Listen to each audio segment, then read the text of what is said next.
बिस्मिल्लाहिर्रहमानिर्रहीम। अस्सलामुअलैकुम। I am Tayyab Waheed, roll number 1029। हमारा जो टॉपिक है आज का वो है 14.3 world point and world line.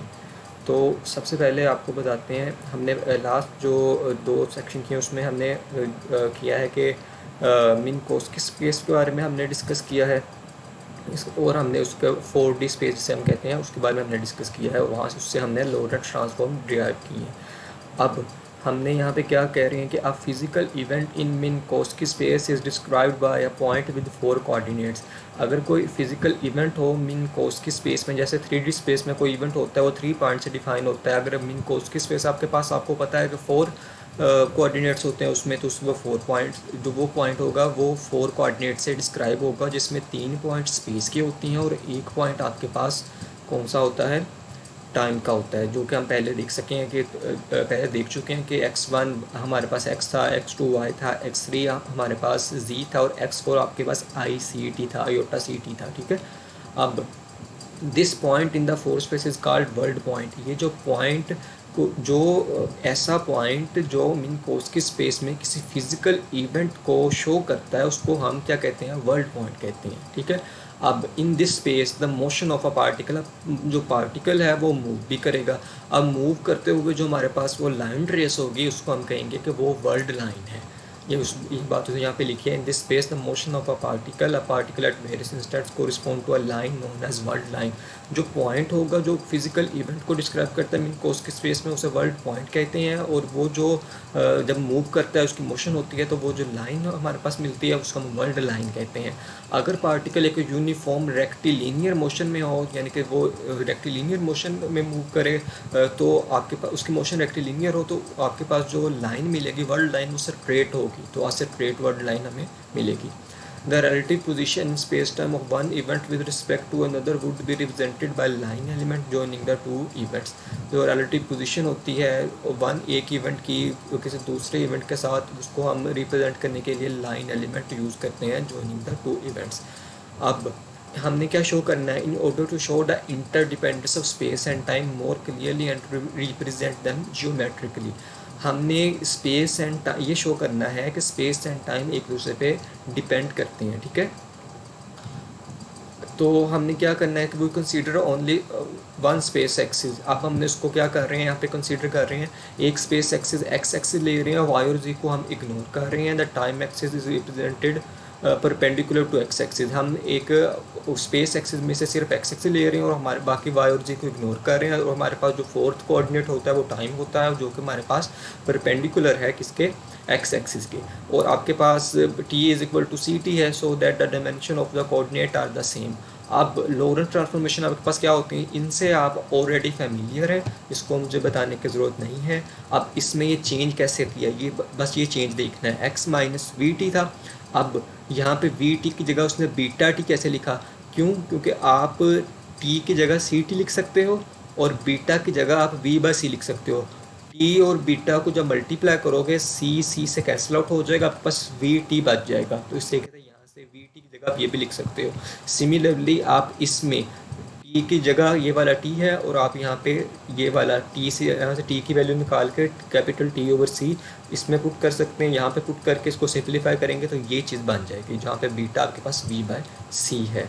अब हमने ये वाले, ये इस फिगर से देखें वर्ल्ड लाइन ड्रा की गई है, ये आपके पास टाइम एक्सिस है और ये एक्स एक्सिस है। टाइम का बताया कि वो आपके पास एक्स एक्सिस के परपेंडिकुलर होता है होगा और जो आपके पास टाइम एक्सिस है वो इक्वल टू सी टी होगा, टाइम कोऑर्डिनेट, और जो आपके पास स्पीड ऑफ लाइट है उसका जो प्रोडक्ट है उसके। अब ये वाली जो लाइन है आपके पास वो वर्ल्ड लाइन है, ये वाली लाइन, ये जो आपके पास कर्व है, और ये आपके पास इवेंट टेक प्लेस हो रहा है, इवेंट ई आपने लिख दिया।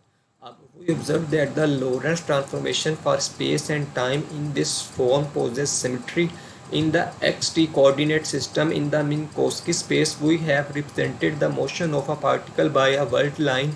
The inclination alpha of the tangent at any point e of a wood line is given by। अब यहाँ पे आपके पास अगर tan आप फाइंड आउट करें, इस एंगल पे tan अल्फा अगर फाइंड आउट करें आपके पास, तो वो आपके पास क्या आ रहा है, D x over D T. D x ये चेंज इन x और यहाँ पे चेंज इन t। उसको हम डिवाइड कर रहे हैं और आपके पास टी की वैल्यू आपके पास क्या थी, सी टी थी, तो टी की जगह सी टी प्लेस कर दिया, सी कॉन्स्टेंट बाहर आ गया और बाकी डी टी रह गया। अब which is equal to U by C. U by C कैसे आया, ये क्या है, एक्स डिस्टेंस है, डिस्टेंस का with respect of time derivative लें तो आपके पास वेलोसिटी आती है यू, तो सी आपके पास स्पीड ऑफ लाइट है, यू बाई सी आ गया। आगे वेयर वी मस्ट हैव, जहाँ पे हमारे पास क्या होनी चाहिए, ये जो इसकी पार्टिकल की स्पीड होगी वो किससे कम होनी चाहिए, स्पीड ऑफ लाइट से कम होनी चाहिए फॉर अ मटीरियल पार्टिकल। ये क्यों लिखा है, क्योंकि अगर हम पार्टिकल की स्पीड हम कह दें कि स्पीड ऑफ लाइट को अप्रोच कर जाती है तो वो मटीरियल पार्टिकल नहीं रहता, वो किसमें एनर्जी में चेंज हो जाता है। क्योंकि लास्ट हमने जो मिड का सिलेबस पढ़ा था उसमें हमने जो एनर्जी इक्वेशन पढ़ी थी, मास एनर्जी इक्वेशन, से हमने ये चीज़ स्टडी की थी कि जब स्पीड ऑफ लाइट को अप्रोच करता है कोई पार्टिकल तो अपनी पार्टिकल की स्पीड अगर स्पीड ऑफ लाइट को अप्रोच करते हैं तो वो फिर मटेरियल नहीं रहता, वो एनर्जी में कन्वर्ट हो जाता है। इसका मतलब है अगर हम u को c से लेस लिख रहे हैं कि ये वाली वैल्यू u हमेशा c से लेस होगी, अगर ये लेस होगी तो इट मीन्स हमारे पास एंगल अल्फा जो आएगा वो हमेशा 45 डिग्री से लेस होगा फॉर अ मटीरियल पार्टिकल। अगर पार्टिकल की वेलोसिटी u कांस्टेंट, अगर u को हम कांस्टेंट कर दें तो tan अल्फा भी आपके पास कांस्टेंट हो जाएगा। Hence the world line for a particle moving with constant velocity is a straight line, तो फिर ये लाइन स्ट्रेट हो जाएगी। अगर आपके पास अल्फ़ा कांस्टेंट हो तो अगर आपके पास पार्टिकल की वेलोसिटी कांस्टेंट हो जाए u, तो वो आपके पास tan अल्फ़ा भी कांस्टेंट हो जाएगा, तो आपके पास वर्ल्ड लाइन एक स्ट्रेट लाइन मिलेगी। और जब फॉर लाइट सिग्नल, अगर आपके पास स्पीड जो है पार्टिकल की वो स्पीड ऑफ लाइट को अप्रोच कर जाती है, देन आपके पास अल्फ़ा क्या होगा, इज इक्वल टू 45 डिग्री आपके पास आ जाएगा अल्फ़ा। क्यों, क्योंकि यहाँ पे u is equal to c कर दो, सी से कैंसिल हो गया, alpha is equal to tan inverse 1 और tan इनवर्स 1 45 होता है। Thus the world line for light signal is the straight line making the angle 45 degree with x axis, वो फिर ये वाली है बनेगी। ये सबसे पहले वाली हमने की जब एंगल 45 डिग्री से लेस था, फिर उसके बाद हमने ये वाली की जब आपके पास कांस्टेंट था, तो ये वाला जब हमने लिया कि वेलोसिटी कांस्टेंट, तब ये वाली लाइन बनी। और ये वाली लाइन तब बनती है जब आपके पास लाइट सिग्नल कितनी कि जब आपके पास पार्टिकल की स्पीड ऑफ लाइट को अप्रोच कर जाती है। तो ये हमारा फर्स्ट टॉपिक था, तो world point and world line. अब नेक्स्ट टॉपिक में नेक्स्ट वीडियो में आपको समझाता हूँ।